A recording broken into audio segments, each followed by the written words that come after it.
This is Rudy Spar. He's my dad. He comes from a small farming community of Ersigen, Switzerland. When he graduated from school, he moved to Wengen in 1954, become a cabinet maker. He loved the mountains, hiking and climbing and skiing. He stayed there for 2 years until 1956, where eventually he moved to Vancouver in 1957, where he met my mom, and well, here I am. The problem is I never really knew my dad. He passed away when I was 10 months old. I always grew up hearing stories about him and his climbing in Switzerland and around the Vancouver area. It's been a long time since I've been back to Switzerland. In 2011, decided to go back and visit all my relatives. My Aunt Franny had told me about my dad's time in Wengen, Switzerland from 1954 through 1956, and that all that she could remember was he was under the tutelage of a master cabinet maker by the name of Steiner. I did an internet search. Quite simple, Steiner, cabinet maker, Wengen, 1954. The only thing that came up was this one hotel called the Rain House, run by the Steiner family.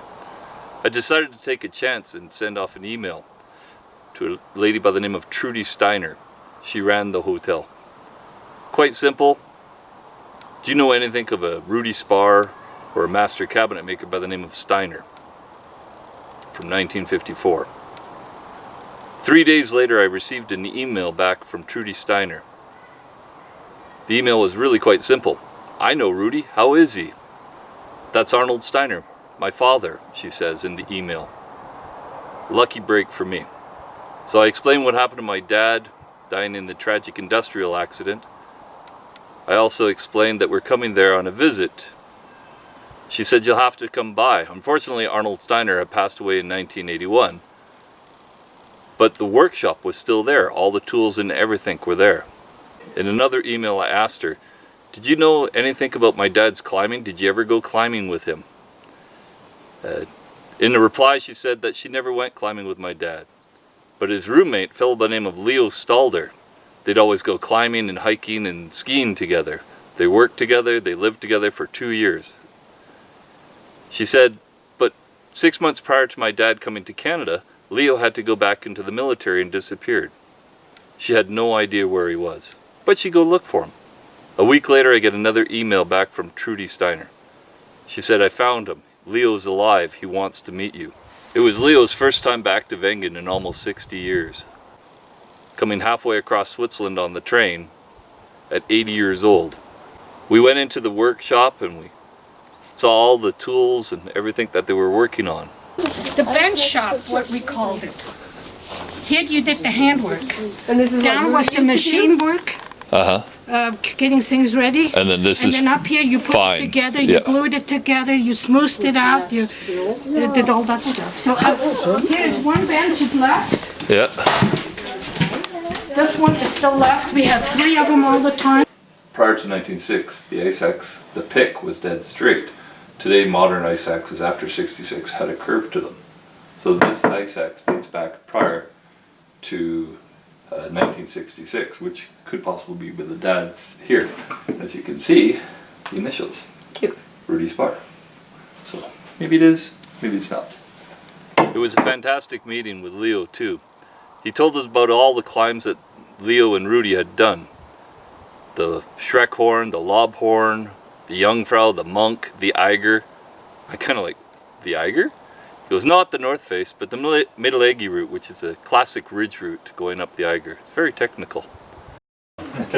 My shoes to climb. Radwinkel. Yeah, and then Stiegel.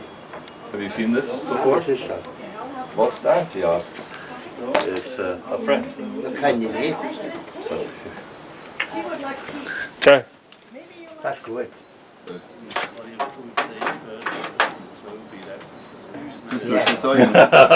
You hooked that on in a... Wie op de bergen heeft man immer Gelegenheit. Kann man immer You have brauchen. always the opportunity Kann man to immer use brauchen. this. Yeah, Kann man auch. and it's fast. You know how. We all went home, had a great time, but for 2 years it was bothering me.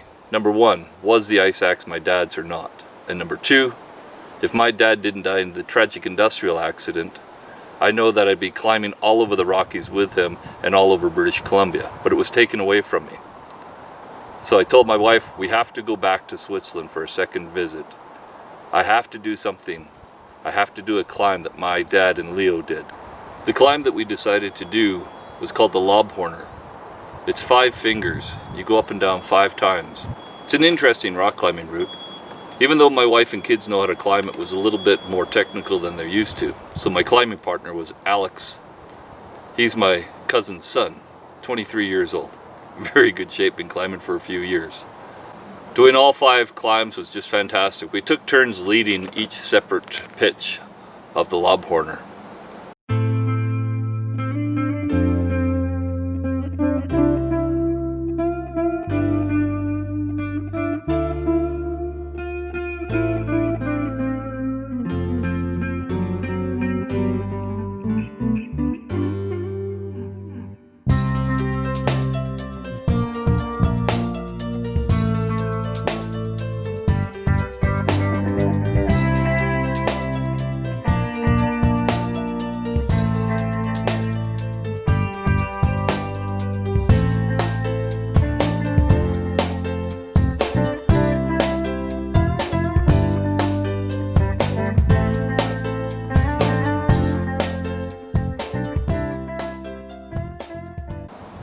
We were about to do the final summit and the final pitch, and Alex was about to start. And I said, no, please let me do this one. I have to do the final summit. And he says, oh, go ahead.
It was just like climbing with my dad, hanging on to the end of the rope while I did the final summit. It was incredible. When I got to the top, I was a bit of a train wreck. Yes, the tears were coming down, and When I got to the summit, I raised my fist to the heavens and yelled out, "I love you, Dad, thanks for the climb." I let out a big woo!